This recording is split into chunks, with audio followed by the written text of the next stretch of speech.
Namaste. We the Lovers. A message by Revered Kamlesh Patel. When there is a conflict in a family, home can feel like a war zone, perhaps worse. In a war zone, you would feel the presence of enemies, but when the conflict arises between dear ones, whoop, may the Lord help. You would not wish this horrendous pain upon even the worst enemies. Lord Jesus encourages us, love thine enemies. Were he here today, when even dear ones struggle to leave each other, what would he say?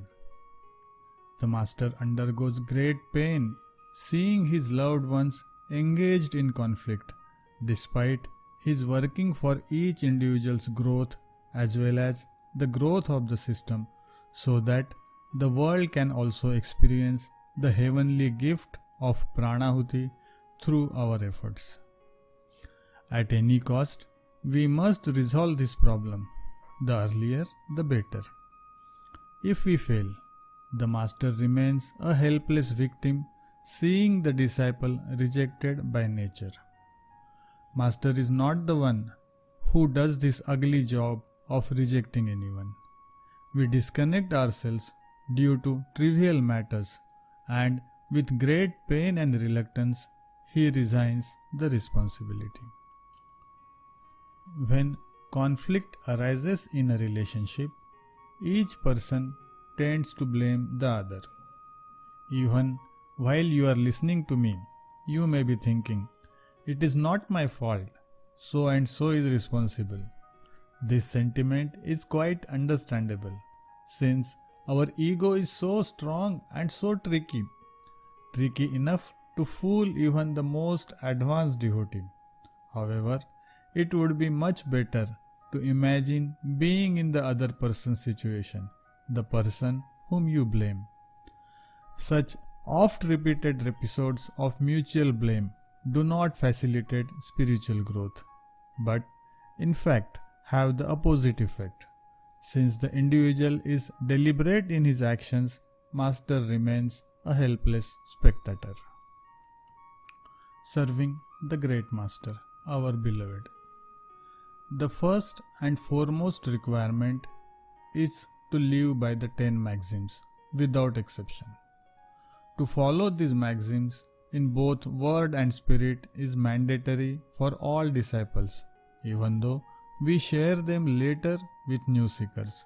Without following these principles, no success can be expected. However, do not be discouraged. Remain optimistic and quickly arrive at a stage planned by the Great Master. Let us support this goal by making our lifestyle a prototype that can be easily followed by our children and others who witness our spiritual journey. Be grateful with all your heart that dear Babuji formulated these principles for all of our benefit. The more we accept these principles and live by them, the greater our expansion of consciousness shall be, and incrementally we will actualize our full potential. Often, despite efforts and best intentions, we still do not succeed. This seeming failure becomes a blessing when we take it as a challenge. There is always room for improvement, but also for deterioration. We have only one kavach or protection against curvatures, or worse, a complete U-turn from the spiritual path. That protection is to remain ever absorbed in his loving remembrance. Remembrance must never descend into mental jugglery and become a burden, understanding that it is the beloved whom we are remembering. Can you recollect a moment in which you wanted to do something wrong, but suddenly you remembered the Great Master with all your heart? How did that moment resolve? This defines who we are. Chupke Chupke दर्द हर उम्मीद उठा कर ले गया। चुपके चुपके दर्द हर उम्मीद उठा कर ले गया। दिल के दरवाजे पे उसके याद का पहरा न था। Meaning, silently pain took away every hope. His remembrance was not guarded at the door of the heart. Our love for our children helps us to understand them. This understanding helps us know them better. Love always precedes understanding and further leads to knowledge. It even helps us grasp the nature of qualities such as Kshama, Arjav, Daya, Santosh and Satya, meaning forgiveness or tolerance, sincerity, compassion, contentment and truthfulness. Such qualities are the foundation of our spiritual empire. Just as love for our children helps us understand them better, our love for these qualities will help us realize their true significance.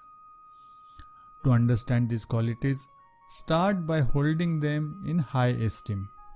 I remain mesmerized when reading about these 5 qualities in the Ashtavakra Gita, where they are given as prerequisites for spiritual evolution, and what greater joy than to see how dear Babuji has woven them into the 10 maxims with so much simplicity.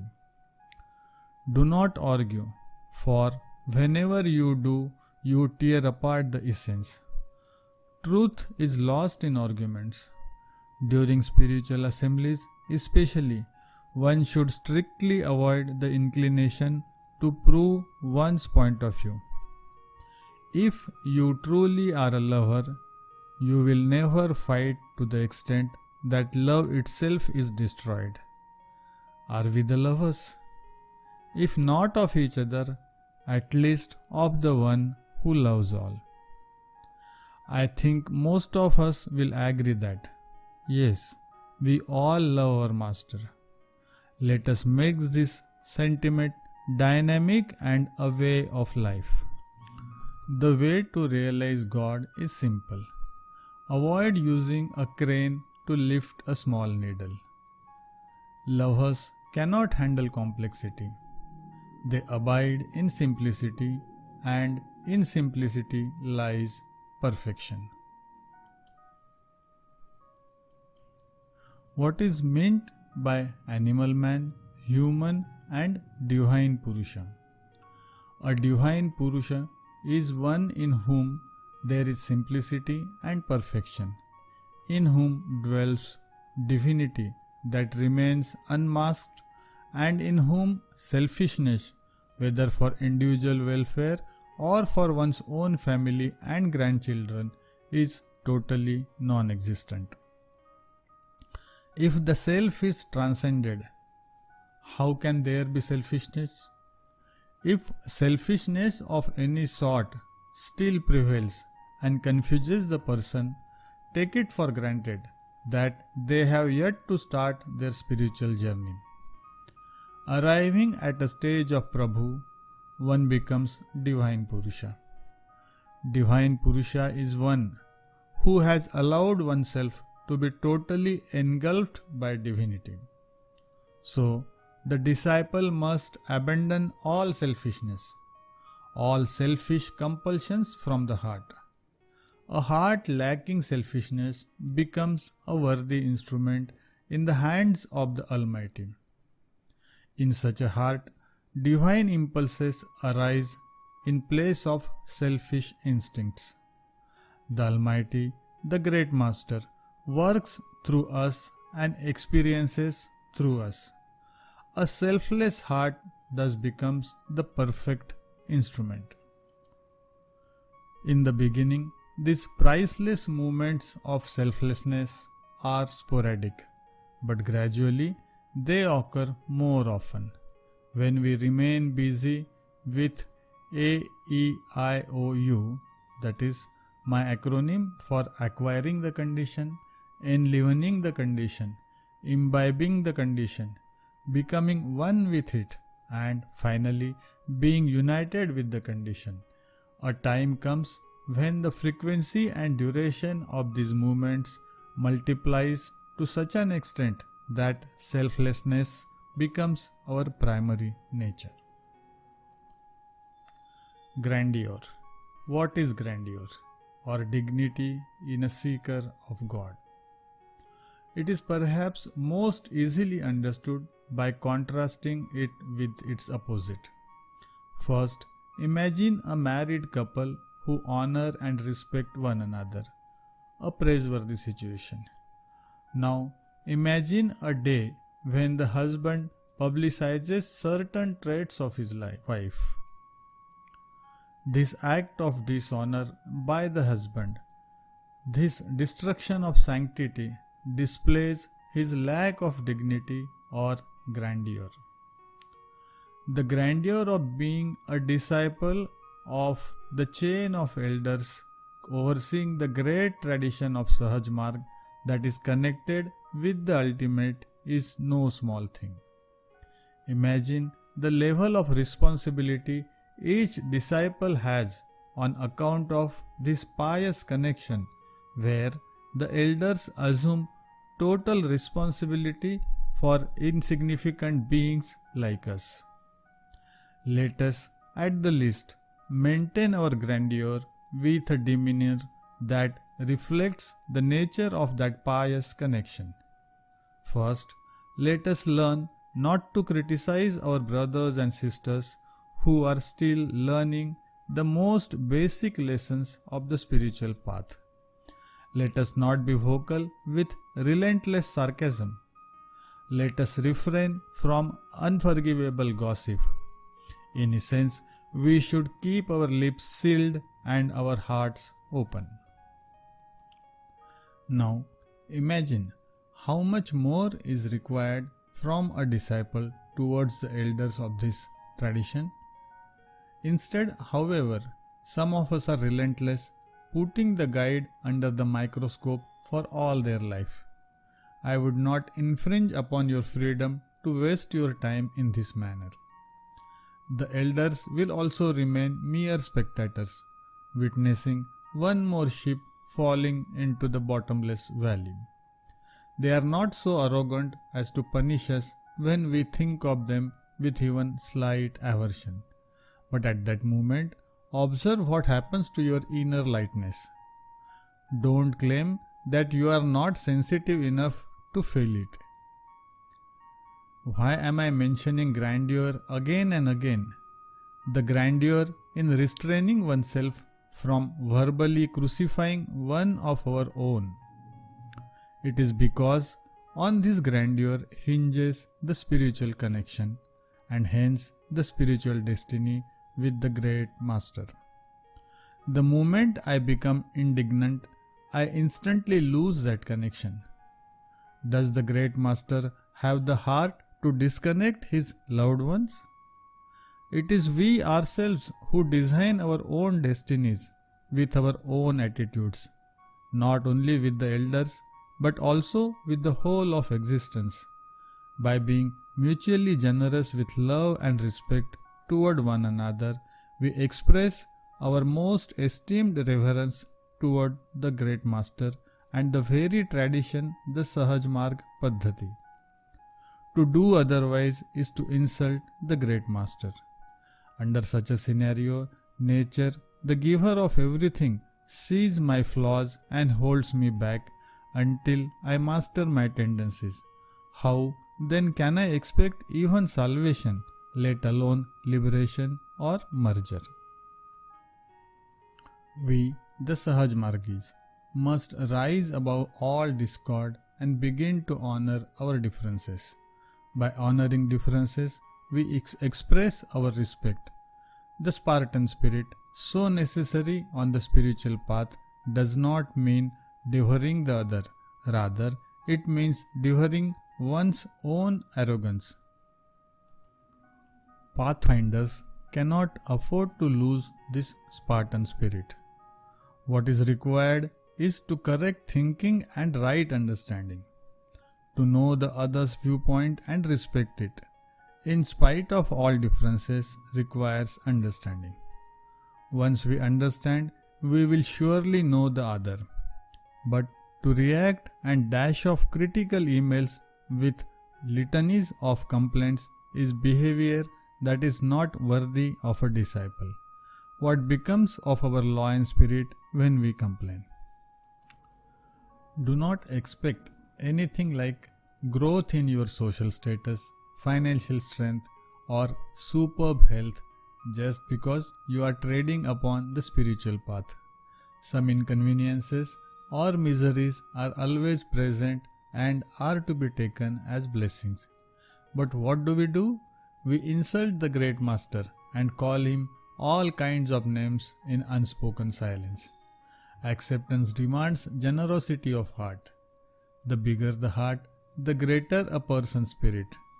What is the use of a stingy heart when you already have everything? Only small individuals have stingy and miserly hearts. Great persons will always be known for their heart's generosity despite a lack of affluence.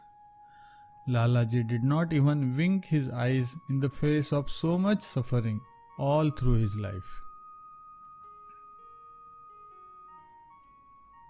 In Ramayana, Lord Ram conveys that there is no greater tragedy than poverty, since it makes us dependent on others. True freedom occurs when this dependency no longer troubles us. If spiritual life makes one irresponsible, if it enslaves one with dependency, then that sort of spirituality is not worth pursuing. The ideal is freedom. Not only freedom, but such freedom where even the idea of freedom is no longer present. Repeat again. Freedom from freedom is the real freedom. Babuji. Beloved Master coined the slogan, "Love all whom he loves." The question arises as to whom he does not love. Love shines like the sun equally upon all. However, only some benefit from that love while most do not. How and why? It is worth pondering. Love all whom he loves, Chariji. All are bound by the invisible force called love, and it is our ardent duty to make this invisible force visible through our behavior and actions. The Atman is also invisible, but without this life force, one becomes a mere corpse. The essence of love pervades through all dimensions. While thinking of our loved ones who are no more, haven't we felt their love touching our hearts? How does that happen? Dimensions are meaningless when it comes to the power of love. Sahaj Marg is a simple path to realize God. The practice is even simpler. The help from the great master is instantaneous. The philosophy is also easy to understand. Then what is the hindrance? Why am I still where I am? What can be done? Do my thought patterns, behaviors and actions lighten my heart, or do they create heaviness? What happens to others' hearts when I entertain something not so nice about them? Permit such questions. Let your heart express all the concerns candidly to yourself. When the heart asks these questions, please listen carefully and answer them with all honesty. Answering a few fundamental questions, I hope, will open doors, both magical and mysterious. When we recognize our shortcomings, the next step is to correct these defects. If I am unable to correct a defect, I ought to offer prayers considering myself at fault. To consider oneself at fault and express heartfelt apologies during regular bedtime prayers will surely lead to transformation. Offering prayer, expressing helplessness, eyes filled with tears, heart melting with agony. This reaches him faster than one can imagine, and his celestial gift of transformation will surprise us. There is no harm in considering ourselves to be a little less than our associates. Considering oneself a bit better and higher than the other is sign of stiffening one's neck. Accidentally, it can happen that we wake up in the morning with a stiff neck due to our positioning. We lose the freedom to turn our heads at will. We lose the ability to look sideways, down or up. A similar thing happens when we ideologically position ourselves. We lose the flexibility in our consciousness, resulting in tunnel vision. Some philosophers go to the extent of declaring themselves to be sinners. They approach the Lord with hearts filled with remorse in anticipation of help from the Lord so as to transform themselves. Babuji has quoted a lovely couplet in this regard, praising such an attitude of being at fault and presenting oneself to the Lord as a sinner. गुनहगारों को देखा जो उनकी रहमत ने, तो बहुत खफीफ हुए वो जो गुनहगार न थे. When his mercy reached the sinners, those who were not sinners were affronted or outraged or astounded. The virtuous minded must be thinking, काश हम भी शायद पापी होते तो कितना अच्छा होता. Meaning, alas, if we were also sinners, it would have been better. May they smile seeing us love each other lavishly. Message on the occasion of Pujyachariji's birth anniversary 2020. Thank you for listening.